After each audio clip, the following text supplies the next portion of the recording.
اور ریاست تمہاری نجی زندگی میں مداخلت کریں، انہیں تم سے اجازت لینی چاہیے۔ وہ کون ہوتے ہیں مداخلت کرنے والے؟ یہ تو دو افراد کا باہمی معاملہ ہے، ان کا نجی معاملہ ہے۔ ادھر صرف دوست ہوں گے، نہ شوہر نہ بیوی۔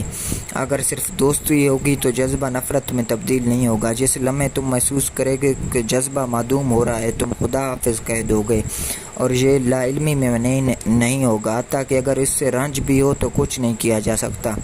یہ تو طرز زیست ہے۔ تاہم مرد نے معاشرے، کلچر، تہذیبیں، قوانین، ضوابط بنائے ہیں اور ساری انسانیت کو غیر فطری بنا دیا ہے۔ یہی وجہ ہے کہ مرد اور عورت دوست نہیں بن سکتے۔ مرد اور عورت تو شوہر اور بیوی بن سکتے ہیں، جو کہ بعض اوقات بالکل گندی ہوتی ہے۔ وہ ایک دوسرے پر ملکیت جتانے لگتے ہیں۔ لوگ چیزیں نہیں ہیں، تم مالک نہیں بن سکتے۔ اگر میں محسوس کروں کہ تمہاری بیوی خوبصورت ہے اور اسے ضبط رکھوں تو تم مشتعل ہو جاؤ گے، تم لڑنے مرنے پر آمادہ ہو جاؤ گے، کیونکہ میں تمہاری ملکیت تک رسائی پا رہا ہوں۔ کوئی بیوی کسی کی ملکیت نہیں ہوتی، کوئی شوہر کسی کی جائیداد نہیں ہے۔ یہ کیسی دنیا تم نے تخلیق کی ہے؟ لوگوں کو پست کر کے اشیاء بنا دیا گیا ہے، اسی لیے تو حسد ہے، نفرت ہے۔ تم خود جانتے ہو کہ تم ہمسائے کی بیوی کی طرف مائل ہو۔ فطری سی بات ہے، تم اپنی بیوی کے بارے میں بھی اندازہ لگا سکتے ہو۔ تمہاری بیوی خوب جانتی ہے وہ کسی شخص کی طرف مائل ہے، تاہم وہ اپنے شوہر کی وجہ سے اس شخص تک رسائی نہیں پاتی۔ وہ بندوق تانے کھڑا ہے۔ محبت نے تو فطرت میں تبدیل ہونا ہی ہے، اور ساری زندگی نفرت میں اضافہ ہوتا رہتا ہے۔ تمہارا کیا خیال ہے؟ اس نفرت سے خوبصورت اولاد جنم لے گی۔ تمہاری اولاد محبت سے پیدا نہیں ہوئی، یہ تو فریضے سے پیدا ہوئی۔ یہ تمہاری بیوی کا فریضہ ہے کہ وہ تمہیں خود کو استعمال کرنے دے۔ سچ یہ ہے کہ بیویوں اور طوائفوں میں کوئی فرق نہیں ہے۔ فرق صرف بس اتنا سا ہے کہ جتنا تمہارا اپنے کار رکھنے یا ٹیکسی میں جانے میں ہے، طوائف کو صرف چند گھنٹوں کے لیے خریدا جاتا ہے۔ بیویاں ایک طویل المیعاد معاملہ ہوتی ہیں، یہ تو تجارت ہے۔ شاہی خاندان کے افراد کو خاندان سے باہر شادی کرنے کی اجازت نہیں ہوتی۔ رتبہ، پیسہ، طاقت، کوئی شخص کسی سے ایسے ماحول میں محبت نہیں کر سکتا جہاں تعلق تجارتی ہو۔ عورت اس لیے تمہاری محتاج ہے کیونکہ تم کماتے ہو۔ صدیوں سے مردوں نے عورتوں کو تعلیم حاصل کرنے، کاروبار کرنے، ملازمتیں کرنے کی اجازت نہیں تھی۔ اس کی سادہ سی وجہ یہ تھی کہ اگر عورت کا اپنا معاشی رتبہ ہوگا، اس کا اپنا بینک اکاؤنٹ ہوگا، تو تم اسے ایک شے تک پست نہیں کر سکو گے، لہٰذا اسے تمہارا محتاج ہونا چاہیے۔ تمہارا کیا خیال ہے؟ جو شخص تمہارا محتاج ہو وہ تم سے محبت کرے گا۔ ہر عورت اپنے شوہر کو قتل کر دینا چاہتی ہے۔ یہ الگ بات ہے کہ وہ اسے قتل نہیں کرتی، کیونکہ اگر وہ اسے قتل کرے گی تو پھر اس کا کیا بنے گا؟ وہ تعلیم یافتہ نہیں ہے، اسے معاشرے کا کوئی تجربہ نہیں ہے، اس کا کوئی ذریعہ آمدن نہیں ہے۔ ہر شوہر میں کوئی استثناء نہیں کرتا۔ بیوی سے نجات پانا چاہتا ہے، تاہم وہ اس سے نجات نہیں پا سکتا۔ بچے جو ہیں، اور اس نے خود ہزاروں مرتبہ عورت کو یقین دلایا کہ اس سے محبت کرتا ہے۔ جب وہ کام پر روانہ ہوتا ہے تو عورت کا بوسہ لیتا ہے، اس میں کوئی محبت نہیں ہوتی، محض ڈھانچے ایک دوسرے کو چھوتے ہیں، حاضر کوئی نہیں ہوتا۔ مرد نے ایسا معاشرہ تخلیق کیا ہے جس میں عورت اور مرد کے درمیان دوستی ناممکن ہے۔ یاد رکھو، دوستی اتنی بیش قدر ہوتی ہے کہ نتیجہ خواہ کچھ بھی ہو، شوہر اور بیوی کے دوست برقرار رہتے ہیں اور وہ ایک دوسرے کو مطلق اور مکمل آزادی دیتے ہیں۔ مجھے تو کوئی مسئلہ نظر نہیں آتا۔ اگر میں کسی عورت سے محبت کرتا ہوں اور ایک روز وہ کہتی ہے اسے کسی دوسرے شخص سے محبت ہو گئی ہے، وہ بہت خوش ہے، تو میں بھی خوش ہوں گا۔ میں اس سے محبت کرتا ہوں اور میں اسے خوش دیکھنا پسند کرتا ہوں۔ مسئلہ کیا ہے؟ میں اس کی ہر طرح سے مدد کروں گا تاکہ وہ مزید خوش ہو جائے۔ اگر وہ کسی اور شخص کے ساتھ زیادہ خوش ہو سکتی ہے تو میرا کیا حرج ہوتا ہے؟ یہ تمہاری انا ہے جو مجروح ہوتی ہے۔ اس نے کسی دوسرے شخص کو پا لیا ہے جو کہ تم سے بہتر ہے۔ یہ بہتری کا سوال نہیں ہے، وہ تمہارا شوہر بھی ہو سکتا ہے۔ یہ تو فقط ذرا سی تبدیلی کا سوال ہے۔ اگر تم ایک دوسرے کو مکمل آزادی دو گے تو شاید تم ساری زندگی اکٹھے رہ سکو گے، یا ابد تک، کیونکہ ایک دوسرے سے نجات پانے کی کوئی ضرورت جو نہیں ہوگی۔ شادی ایک دوسرے سے نجات پانے کی ضرورت کو جنم دیتی ہے، کیونکہ اس کا مطلب آزادی سے محرومی ہوتی ہے، جبکہ آزادی انسانی زندگی کی اعلیٰ ترین قدر ہے۔ تمام جوڑوں کو آزادی دے دو اور تم حیران رہ جاؤ گے، یہی دنیا جنت بن جائے گی۔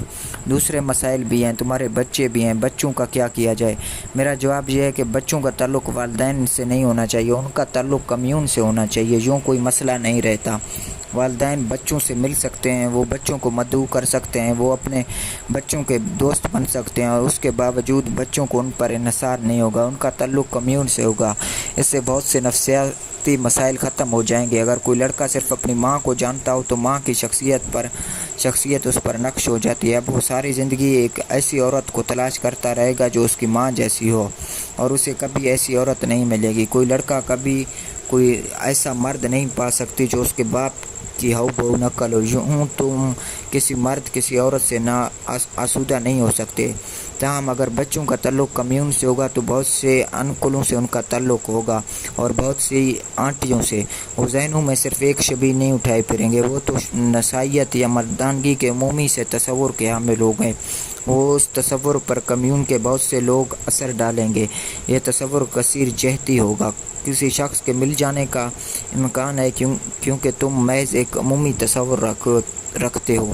تم کسی شخص کو پا سکتے ہو، وہ شخص تمہارے عمومی تصور کو ٹھوس بنا دے گا، ایک حقیقت بنا دے گا۔ اس وقت صورتحال یہ ہے کہ تم ایک ٹھوس تصور رکھتے ہو اور تم محض کسی شخص سے ملتے ہو۔ یوں جلد یا بدیر مایوسی جنم لیتی ہے۔ کمیون سے وابستہ بچے زیادہ چیزیں سیکھیں گے، وہ زیادہ دوستانہ ہوں گے، وہ ہر طرح کے اثرات کے لیے زیادہ کشادہ ہوں گے، وہ زیادہ باثروت ہوں گے۔ ایک جوڑے کا پروان چڑھایا ہوا بچہ بہت مفلس ہوتا ہے۔ وہ نہیں جانتا کہ لاکھوں لوگ مختلف ذہنوں، مختلف قسم کے حسن والے موجود ہیں۔ اگر کوئی بچہ کمیون میں پروان چڑھے گا تو وہ فطری طور پر زیادہ باثروت ہوگا۔ وہ کسی کے ساتھ رفاقت کا فیصلہ کرنے سے پہلے اتنا کچھ جان چکا ہوگا کہ طویل دوستی کا امکان ہے۔ اس وقت کیا ہو رہا ہے؟ تم ساحل پر کسی لڑکی کو دیکھتے ہو اور اس کی محبت میں گرفتار ہو جاتے ہو۔ تم اس لڑکی کے بارے میں کچھ نہیں جانتے، تم صرف اس کے میک اپ کے بارے میں جانتے ہو۔ اگلی صبح تم بیدار ہوتے ہو تو میک اپ اتر چکا ہوتا ہے۔ تم کہتے ہو، ہے بھگوان، یہ میں کیا کر بیٹھا، یہ وہ عورت تو نہیں ہے جس سے میں نے شادی کی تھی، یہ تو کوئی اور ہے۔ مگر تم اپنا عہد نہیں توڑ سکتے۔ اگر تم ایسا کرو گے تو تمہیں تمہاری اوقات یاد دلانے کے لیے سرکار اور عدالت موجود ہے۔ یہ بہت گندی صورتحال ہے، بیمار صورتحال ہے۔ لوگوں کو ایک دوسرے کو جاننے کی اجازت دی جانی چاہیے، جتنا ممکن ہو اتنے لوگوں کو جاننے کی، کیونکہ ہر فرد منفرد ہے۔ موازنے کا تو کوئی سوال ہی نہیں ہے۔ بچے کو بہت سے کنویں کا پانی پینے دو، اسے کچھ بصیرت حاصل ہوگی۔ کون ایسا موزوں شخص ہے جس کے ساتھ زندگی گزارنی ہے؟ کوئی شخص محبت میں مبتلا نہیں ہوگا۔ ہر شخص شعوری طور پر فیصلہ کرے گا کہ یہی موزوں شخص ہے۔ وہ بہت سے لوگوں کو جانتا ہے۔ وہ سمجھتا ہے کہ یہی وہ شخص ہے جو ان خصوصیات کا مالک ہے، ان صفات کا حامل ہے جن سے اسے محبت ہے۔ یوں یہ صرف ایک دوستی ہوگی، کوئی خوف نہیں ہوگا۔ اگر آنے والا کل معاملات میں تبدیل ہو جائیں تو کوئی حرج نہیں ہے۔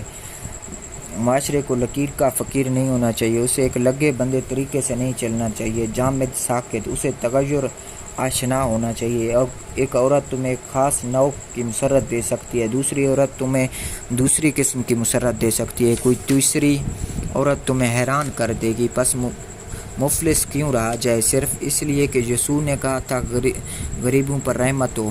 ہر حوالے سے باثروت بنو اور خود کو کشادہ اور مہیا رکھو۔ تم خواہ کسی بھی شخص کے ساتھ ہو، اسے واضح طور پر یہ سمجھنے کو دو کہ ہمارے درمیان آزادی ہے، شادی کا لائسنس نہیں ہے۔ ہم آزادی سے ملیں گے، مستقبل کے وعدوں کے بغیر، کیونکہ مستقبل کا کسے پتہ۔ جب میں یونیورسٹی میں ایم اے کے آخری سال میں تھا تو ایک لڑکی مجھ میں بہت دلچسپی لینے لگی۔ وہ خوبصورت لڑکی تھی، مگر اس زمانے میں مجھے عورتوں میں کوئی دلچسپی نہیں تھی۔ میں تو بھگوان کی تلاش میں دیوانہ ہو رہا تھا۔ امتحانات کے بعد جب وہ یونیورسٹی سے جا رہی تھی، اس نے انتظار کیا تھا، میں جانتا تھا اس نے انتظار کیا تھا اور میری خود تک رسائی کا انتظار کیا تھا۔ یہ عمومی طریقہ ہے کہ مرد عورت تک رسائی پاتا ہے، عورت مرد تک رسائی پانے میں پہل نہ کرنا باوقار خیال کرتی ہے۔ عجیب تصور ہے، میں تو اسے نہیں سمجھتا۔ جو بھی پہل کرے باوقار ہوتا ہے۔ حقیقت یہ ہے کہ جو پہل کرتا ہے وہ جرأت مند ہوتا ہے۔ جب ہم یونیورسٹی سے جا رہے تھے تو اس نے سوچا اب کوئی موقع نہیں رہا۔ وہ مجھے ایک طرف لے گئی اور بولی، میں لگاتار 2 سال انتظار کرتی رہی ہوں، کیا ہم باقی ساری زندگی اکٹھے نہیں جی سکتے؟ میں تم سے محبت کرتی ہوں۔ میں نے کہا، اگر تمہیں مجھ سے محبت ہے تو مجھے اکیلا چھوڑ دو، میں بھی تم سے محبت کرتا ہوں۔ یہی وجہ ہے کہ میں تمہیں اکیلا چھوڑ رہا ہوں۔ اس کی وجہ یہ ہے کہ میں جانتا ہوں محبت کے نام پر کیا ہوتا رہا ہے۔ لوگ زندانی ہوتے رہے ہیں، زنجیروں میں بندھتے رہے ہیں، انہوں نے اپنی ساری مسرتیں کھو دی ہیں، زندگی بوجھل ہو جاتی ہے۔ بس میں تمہیں الوداعی نصیحت کرتا ہوں، کبھی کسی شخص سے زندگی بھر کے لیے چمٹنے کی کوشش مت کرنا۔ اگر آج 2 اشخاص رضامندی سے ساتھ ہوں تو یہ بہت کافی ہے۔ اگر آنے والے کل وہ دوبارہ اکٹھے ہونا پسند کریں تو خوب ہوگا، اگر وہ ایسا پسند نہیں کرتے تو یہ ان کا نجی معاملہ ہے، کوئی شخص مداخلت نہیں کر سکتا۔ آج کے دور میں بچوں کا مسئلہ اٹھایا جاتا رہا ہے۔ میرا جواب یہ ہے کہ بچوں کا تعلق کمیون سے ہونا چاہیے۔ وہ اپنے والدین سے ملنے جا سکتے ہیں، خواہ ان کے والدین اکٹھے رہتے ہوں یا الگ۔ انہیں اپنے والدین سے سبق لینا ہوگا کہ محبت غلامی نہیں ہے، یہ تو آزادی ہے۔ انہیں کمیون میں مختلف صفات کے حامل مختلف لوگوں سے لطف اندوز ہوتے ہوئے پروان چڑھنا چاہیے۔ پس جب وہ فیصلہ کریں گے تو ان کا فیصلہ اس احمقانہ قسم کا نہیں ہوگا کہ میں محبت میں مبتلا ہو گیا ہوں۔ ان کا فیصلہ بہت سوچ سمجھ کر اور غور و فکر کے بعد کیا گیا ہوگا۔ یہ امکان ہے کہ وہ ساری زندگی اکٹھے رہیں۔ حقیقت میں اگر آزادی ہو تو امکان زیادہ ہوتا ہے کہ زیادہ لوگ اکٹھے رہیں گے۔ اگر شادی کا رواج ختم ہو جائے تو طلاق کا مسئلہ خود بخود حل ہو جائے گا۔ طلاق تو شادی کی ضمنی پیداوار ہے۔ کوئی شخص اس سادہ سی حقیقت پر توجہ نہیں دیتا۔ طوائفیں صدیوں سے کیوں موجود ہیں؟ انہیں کن لوگوں نے تخلیق کیا؟ ان بیچاری عورتوں کا ذمہ دار کون ہے؟ ان سوالوں کا جواب ہے شادی کا رواج۔ تم اپنی بیوی سے اکتا گئے ہو، صرف تبدیلی کے لیے تم کسی عورت کے پاس چلے جاتے ہو جس سے کوئی بندھن نہیں قائم ہونا، کیونکہ ایک ہی کافی ہے، دو تو عذاب ہوں گی۔ یہ بندھن عارضی ہوتا ہے، چند گھنٹوں کا ملاپ۔ تم چند گھنٹوں کے لیے خود کو دل نشیں بنا سکتے ہو، چند گھنٹوں کے لیے مہربان، وہ بھی چند گھنٹوں کے لیے خود کو دل نشیں اور مہربان بنا سکتی ہے۔ مزید برآں اسے اس کے لیے معاوضہ دیا گیا ہے۔ دنیا بھر میں لاکھوں عورتیں اپنے جسم بیچنے پر مجبور ہیں۔ کس نے ایسا کیا ہے؟ تمہارے سیاسی لیڈروں نے، تمہارے مذہبی پیشواؤں نے۔ میں ان لوگوں کو مجرم تصور کرتا ہوں اور معمولی مجرم نہیں، کیونکہ ساری انسانیت ان چند احمقوں کی وجہ سے مصیبتوں کا شکار ہے۔ تاہم آغاز تمہیں اپنے آپ سے کرنا ہوگا، دوسرا کوئی طریقہ نہیں ہے۔ اگر تم کسی سے محبت کرتے ہو تو تمہارے درمیان آزادی کا بندھن ہونا چاہیے۔ اگر کل تم اپنی عورت کو کسی شخص سے بغل گیر ہوتا دیکھو تو حسد کرنے کی ضرورت نہیں ہے، وہ تو مالا مال ہو رہی ہے، وہ ایک ذرا نئے پن کو چکھ رہی ہے، بالکل اسی طرح جیسے تم کبھی کبھار چائنیز ریسٹورانٹ جاتے ہو۔ یہ اچھا ہوتا ہے، تم اپنے پکوان کی طرف لوٹ آؤ گے۔ تاہم چائنیز ریسٹورانٹ تمہاری مدد کرتا ہے، ہو سکتا ہے تم اپنے پکوان سے زیادہ لطف اندوز ہو، تاہم چند دنوں بعد ایک بار پھر جیسا کہ ذہن کا ماحول ہے، تم کسی اطالوی ریسٹورانٹ کا رخ کر رہے ہوتے ہو سپاگیٹی کھانے کے لیے۔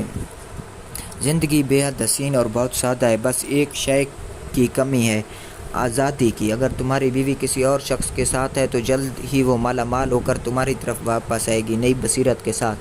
وہ تم میں ایسی شے پائے گی جو اس نے پہلے کبھی نہیں پائی گی۔ اس دوران تمہیں بیٹھے رہنے اور سر پیٹنے کی ضرورت نہیں ہے، تم بھی تجربہ کر سکتے ہو، تاکہ جس وقت تمہاری بیوی واپس آئے تم بھی نئے ہو چکے ہوگے، تم بھی چائنیز ریسٹورانٹ ہو آئے ہوگے۔ زندگی کو خوشی ہونا چاہیے، مزہ ہونا چاہیے، صرف تبھی مرد اور عورت کے مابین دوستی ممکن ہے۔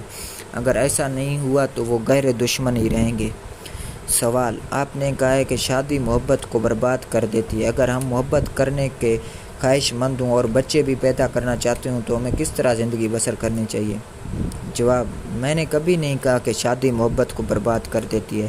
شادی محبت کو کس طرح برباد کر سکتی ہے؟ ہاں، یہ شادی میں برباد ہو جاتی ہے، مگر اسے تم برباد کرتے ہو، شادی نہیں۔ اسے تو شادی کرنے والوں نے برباد کیا ہے۔ شادی محبت کو کس طرح برباد کر سکتی ہے؟ یہ تو تم ہو جو اسے برباد کرتے ہو، کیونکہ تم جانتے ہی نہیں ہو کہ محبت ہے کیا۔ تم بس جاننے کا دکھاوا کرتے ہو، تم صرف امید کرتے ہو کہ تم جانتے ہو، تم خواب دیکھتے ہو کہ تم جانتے ہو، لیکن تم نہیں جانتے کہ محبت کیا ہے۔ محبت کو جاننا ہوگا، یہ سب سے عظیم آرٹ ہے۔ اگر لوگ رقص کر رہے ہوں اور کوئی شخص کہے آؤ رقص کرو تو تم کہو گے میں رقص کرنا نہیں جانتا۔ تم کبھی ایسا نہیں کرو گے کہ جست لگاؤ اور رقص کرنا شروع کر دو۔ ہر شخص سوچے کہ تم ایک عظیم رقاص ہو، تم اپنے آپ کو فقط ایک مسخرہ ثابت کرو گے، تم اپنے آپ کو رقاص ثابت نہیں کر پاؤ گے۔ اسے سیکھنا پڑتا ہے، اس کے حسن کو، اس کی حرکات کو، تمہیں جسم کو اس کے لیے ترتیب دینا پڑتی ہے۔ تم اٹھ کر مصوری شروع نہیں کر دیتے صرف اس وجہ سے کہ کینوس اور رنگ برش مہیا ہیں۔ تم مصوری شروع نہیں کرتے، تم یہ نہیں کہتے سب لوازمات پورے ہیں بس میں مصوری کر سکتا ہوں۔ تم تصویر کشی کر سکتے ہو مگر اس طرح تم مصور نہیں بن سکتے۔ تم کسی عورت سے ملتے ہو، کینوس موجود ہے، تم فوراً محبت کرنے والے بن جاتے ہو، تم مصوری شروع کر دیتے ہو، ادھر وہ بھی تم پر مصوری شروع کر دیتی ہے۔ بالآخر تم دونوں احمق ثابت ہوگے، مصور احمق، اور جلدی اب دیر تمہیں سمجھ آ جائے گی کہ کیا ہو رہا ہے۔ تاہم تم نے کبھی نہیں سوچا ہوگا کہ محبت ایک آرٹ ہے۔ تم آرٹ کو لے کر پیدا نہیں ہوتے ہو، اس کا تمہارا پیدائش سے کوئی تعلق نہیں ہوتا، تمہیں اس کو سیکھنا ہوتا ہے۔ یہ انتہائی نفیس و نازک آرٹ ہے، تم صرف صلاحیت لے کر پیدا ہوئے۔ بلا شبہ تم جسم کے ساتھ پیدا ہوئے، تم رقاص بن سکتے ہو کیونکہ تم جسم کے حامل ہو، تم اپنے جسم کو حرکت دے سکتے ہو اور تم رقاص بن سکتے ہو۔ تاہم رقص کا فن تمہیں سیکھنا پڑے گا، رقص سیکھنے کے لیے بہت محنت کرنا پڑتی ہے۔ تاہم رقص کا فن زیادہ دشوار نہیں ہے کیونکہ تم اس میں تنہا ہوتے ہو۔ محبت بہت زیادہ دشوار ہے، یہ کسی دوسرے کے ساتھ رقص کرتا ہے، دوسرے کے لیے بھی رقص کرنا سیکھنا ضروری ہوتا ہے۔ دوسرے کے ساتھ ہم آہنگ ہونا ایک عظیم آرٹ ہے۔ دو اشخاص میں ہم آہنگی تخلیق کرنا، دو اشخاص کا مطلب ہے دو مختلف دنیایں۔ جب دو دنیایں قریب تر آتی ہیں اور اگر تم ہم آہنگ ہونا نہیں جانتے ہو تو تصادم ناگزیر ہوتا ہے۔ محبت ہم آہنگی ہوتی ہے۔ خوشی، صحت اور ہم آہنگی سب محبت سے جنم لیتی ہیں۔ محبت کرنا سیکھو، شادی کرنے میں جلدی مت کرو، محبت کرنا سیکھو، پہلے ایک عظیم محبت کرنے والے بنو۔ اور کیا ضروری ہے؟ ضروری یہ ہے کہ ایک عظیم محبت کرنے والا ہمیشہ محبت دینے کے لیے تیار ہوتا ہے، اسے یہ فکر نہیں ہوتی کہ واپسی میں محبت ملتی ہے یا نہیں، یہ ہمیشہ واپس ملتی ہے۔ یہ تو اشیاء کی عین فطرت میں ہے، یہ تو بالکل ایسے ہے جیسے تم پہاڑوں میں جاتے ہو اور گانا گاتے ہو اور وادیاں جواب دیتی ہیں، ہر دل وادی ہوتا ہے۔ اگر تم اس میں محبت ڈھونڈو گے تو یہ جواب میں محبت دے گا۔ محبت کا پہلا سبق یہ ہے کہ محبت کی طلب مت کرو بلکہ صرف محبت دو، ایک دینے والا بن جاؤ جبکہ لوگ اس کے الٹ کر رہے ہیں۔ حد تو یہ ہے کہ جب وہ دیتے ہیں تو وہ صرف اس خیال کے ساتھ دیتے ہیں کہ محبت واپس آنی چاہیے، یہ تو سودے بازی ہوئی۔ وہ بانٹتے نہیں ہیں، وہ آزادانہ نہیں بانٹتے ہیں، وہ ایک شرط کے ساتھ بانٹتے ہیں، وہ کنکھیوں سے تکتے رہتے ہیں کہ یہ واپس آ رہی ہے یا نہیں۔ بیچارے لوگ، وہ محبت کے فطری عمل کو نہیں جانتے۔ تم تو بس انڈیل دو، یہ آئے گی، اور اگر یہ نہیں آ رہی ہو تو بالکل بھی پریشان مت ہو، کیونکہ ایک محبت کرنے والا جانتا ہے کہ محبت کرنا خوش ہونا ہے۔ اگر یہ آتی ہے تو ٹھیک ہے، تب خوشی کئی ہزار گنا زیادہ ہو جائے گی۔ تاہم اگر یہ کبھی واپس نہیں آئے تو عین محبت کرنے کے عمل میں تم اسے اتنے خوش، اتنے مست ہو جاؤ گے کہ اس کے آنے نہ آنے کی فکر ہی نہیں رہے گی۔ محبت ایک اپنی داخلی خوشی کی حامل ہوتی ہے، یہ تب رونما ہوتی ہے جب تم محبت کرتے ہو۔ نتیجے کا انتظار کرنے کی کوئی ضرورت نہیں، بس محبت کرنا شروع کر دو۔ دھیرے دھیرے تم دیکھو کہ زندگی زیادہ سے زیادہ محبت تمہاری طرف واپس آ رہی ہے۔ ایک انسان محبت کرتا ہے اور جانتا ہے کہ محبت کیا ہوتی ہے صرف محبت کرنے سے، جیسا کہ انسان تیرنے سے ہی سیکھتا ہے۔ محبت کرنے والا انسان کرنے سے ہی انسان محبت کرتا ہے۔ اور لوگ بہت بیچارے ہوتے ہیں، وہ کسی عظیم محبوب کے رونما ہونے کا انتظار کر رہے ہیں تب وہ محبت کریں گے۔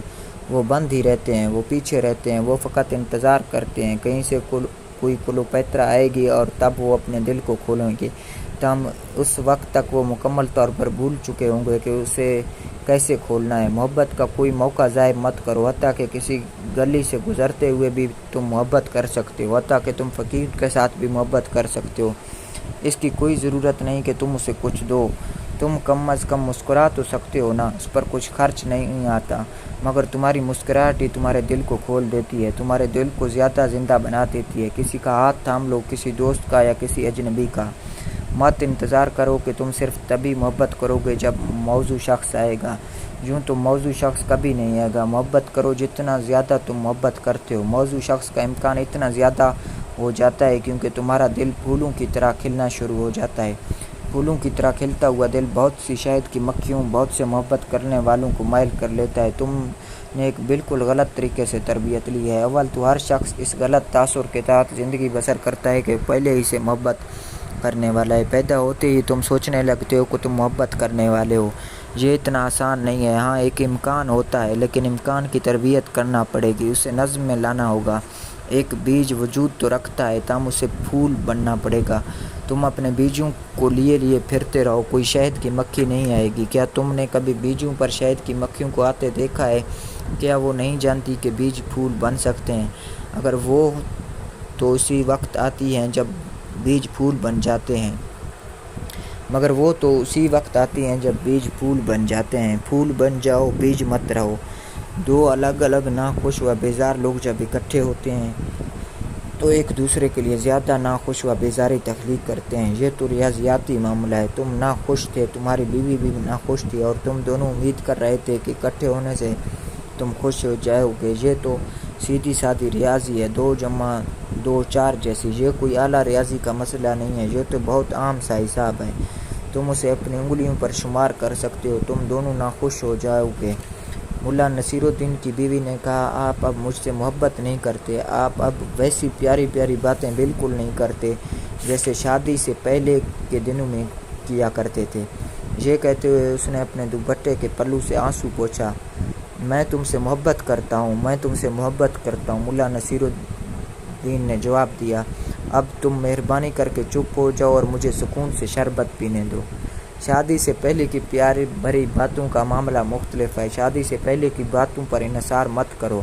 حقیقت یہ ہے کہ شادی سے پہلے ان باتوں سے نجات پالو۔ میرا مشورہ یہ ہے کہ شادی ہنی مون کے بعد ہونی چاہیے، اس سے پہلے بالکل نہیں۔ اگر ہر شے درست ثابت ہو صرف تبھی شادی کی جانی چاہیے۔ شادی کے بعد ہنی مون بہت خطرناک ہوتا ہے۔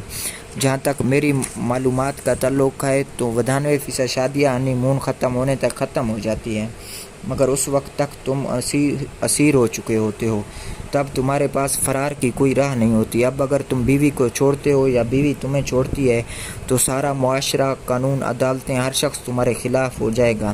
تب ساری اخلاقیات، مذہب، مذہبی پیشوا، ہر شخص تمہارے خلاف ہو جائے گا۔ حقیقت میں تو معاشرے کو شادی پر تمام ممکنہ رکاوٹیں عائد کرنی چاہیے، جبکہ طلاق پر کوئی پابندی نہیں ہونی چاہیے۔ معاشرے کو اتنی آسانی سے شادی کی اجازت نہیں دینی چاہیے۔ عدالتوں کو پابندی عائد کرنی چاہیے۔ عورت کے ساتھ کم از کم 2 سال رہو، تب عدالت تمہیں شادی کرنے کی اجازت دے سکتی ہے۔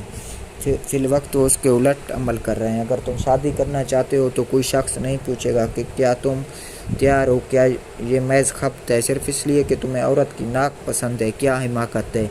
کوئی انسان صرف لمبی ناک کے ساتھ زندگی بسر نہیں کر سکتا، 2 ہی دنوں بعد ناک بھول جائے گی۔ کون دیکھتا ہے اپنی بیوی کی ناک کی طرف؟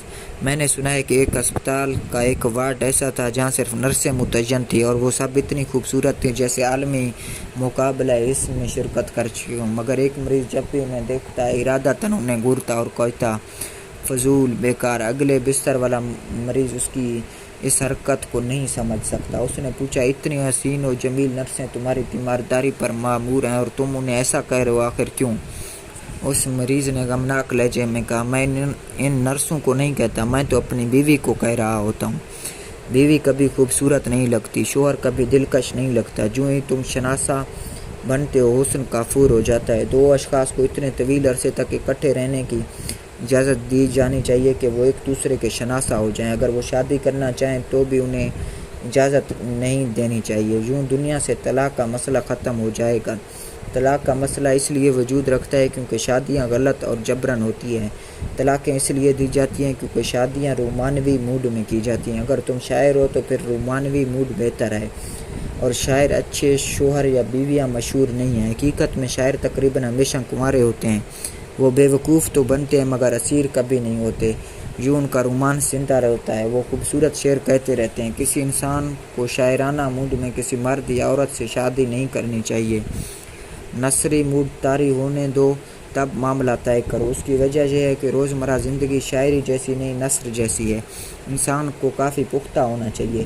پختہ ہونے کا مطلب ہے کہ انسان اب رومانٹک احمق نہیں رہا، اب وہ زندگی کو سمجھتا ہے، زندگی کی ذمہ داری کو سمجھتا ہے، وہ کسی شخص کے ساتھ رہنے کے مسائل کو سمجھتا ہے۔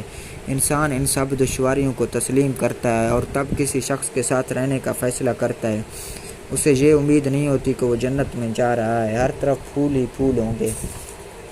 وہ بکواسیات کی امید نہیں کر رہا، وہ جانتا ہے کہ حقیقت کڑی ہوتی ہے، حقیقت کھردری ہوتی ہے، گلاب ہوتے ہیں لیکن کم، کہیں کہیں کانٹے زیادہ ہوتے ہیں۔ جب تم ان سب مسائل سے آگاہ ہو جاؤ اور تب بھی فیصلہ کرو کہ خطرہ مول لیا جا سکتا ہے اور اکیلے رہنے کی بجائے کسی شخص کے ساتھ رہا جا سکتا ہے، تو پھر شادی کرو۔ اس طرح شادیاں محبت کو کبھی قتل نہیں کرے گی، کیونکہ ایسی محبت حقیقت پسندانہ ہوتی ہے۔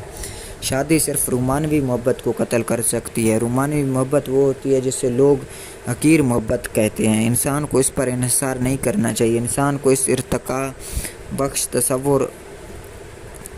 تصور نہیں کرنا چاہیے۔ یہ محض آئس کریم جیسی ہوتی ہے، تم اسے کبھی کبھار کھا سکتے ہو، مگر اس پر انحصار مت کرو۔ زندگی کو زیادہ حقیقی ہونا پڑتا ہے، زیادہ نثری ہونا پڑتا ہے۔ شادی بذات خود کسی شے کو برباد نہیں کرتی، شادی تو اس کو باہر لے آتی ہے جو تمہارے اندر نیا ہوتا ہے۔ اگر تمہارے پیچھے تمہارے اندر محبت نیا ہے تو شادی اسے یاں کر دے گی۔ اگر محبت محض ایک بہانہ ہے، ایک چارہ ہے، تو جلد یا بدیر معدوم ہو جائے گی۔ تب تمہاری حقیقت، تمہاری گندی شخصیت عیاں ہو جائے گی۔ شادی تو بس ایک موقع ہے، بس جو کچھ تم یہاں رکھتے ہو وہی کچھ یہاں ہو جائے گی۔ میں یہ نہیں کہہ رہا ہوں کہ شادی کو محبت نے تباہ کر دیا ہے۔ محبت کو ان لوگوں نے برباد کیا ہے جو نہیں جانتے کہ محبت کیسے کی جاتی ہے۔ محبت اس لیے برباد ہوتی ہے کیونکہ یہ محبت ہوتی ہی نہیں ہے۔ تم ایک خواب میں رہتے ہو، حقیقت اس خواب کو برباد کر دیتی ہے۔ دوسری صورت میں محبت ابدی ہوتی ہے، ابدیت کا ایک جزو ہوتی ہے۔ اگر تم نشو و نما پاتے ہو، اگر تم آرٹ سے واقف ہو، اگر تم پریم جیون لو لائف کی حقیقتوں کو تسلیم کرتے ہو تو یہ ہر روز نشو و نما پاتی ہے۔ شادی محبت میں نشو و نما پانے کا حیران کن موقع بن جاتی ہے۔ محبت کو کوئی شے برباد نہیں کر سکتی، اگر یہ ہے تو یہ نشو و نما پاتی چلی جاتی ہے۔ تاہم مجھے محسوس یہ ہوتا ہے کہ یہ موجود ہی نہیں ہوتی۔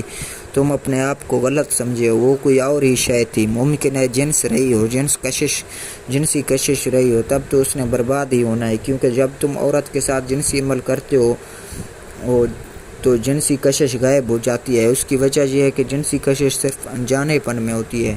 جب تم ایک بار عورت یا مرد کے جسم کا ذائقہ چکھ لیتے ہو تو جنسی کشش ختم ہو جاتی ہے۔ اگر تمہاری محبت صرف جنسی کشش تھی تو اسے غائب ہونا ہی تھا۔ پس محبت کے حوالے سے غلط فہمی میں مبتلا مت ہو۔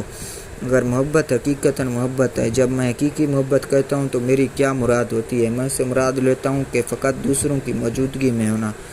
تم دفعتاً اپنے آپ کو خوش محسوس کرتے ہو محض اکٹھے ہونے سے، تم مستی محسوس کرتے ہو محض دوسروں کی موجودگی تمہارے دل کو گہرائی تک آسودہ کر دیتی ہے۔